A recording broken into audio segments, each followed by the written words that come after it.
Sir నా కళ్ళల్లో ఏదో ప్రాబ్లం ఉంది సార్, దాన్ని ఎలాగైనా మీరే కనుక్కోవాలా. మేము ఉండేది ఎందుకు కదయ్యా. సరే నోరు తెరుచు.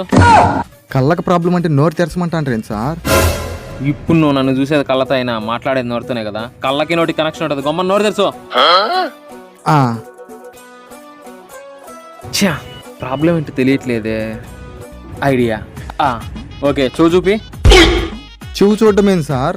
మాట్లాడేది నోటితో అయినా వినే చెవులతోనే కదా. అలాగే కళ్ళకి చెవుకి కనెక్షన్ ఉంటుంది. అయినా ఇవన్నీ నీకు చెప్పిన అర్థం కాదులే. అర్థం కావాలంటే నాలాగా లా చదివి ఉండాలా. ఛా, ఇక్కడ కన్నా ప్రాబ్లం ఏంటి తెలియట్లేదే. అవునయ్యా, నీకు ఎప్పటి నుంచి కళ్ళలో ప్రాబ్లం ఉంది? 2 పెగ్గులు వేసినంత వరకు బానే ఉంటది సార్. 3వ పెగ్గు ఎప్పుడైతే వేస్తానో అప్పుడు ఒక మనిషి నలుగురు కనిపిస్తారు సార్. ఇంకా 5-6 పెగ్గులు వేసి పనుకున్నానంటే కళ్ళు బొంగరం మాదిరి గిరగిరగా తిరుగుతాయి సార్. ఆపుతామనుకునే ఆగడం లేదు. మామూలుగా ఎవరికైనా 3 పెగ్గులు వేసిన తర్వాత ఎవరిని చూసినా ఇద్దరుగా కనిపించాలా.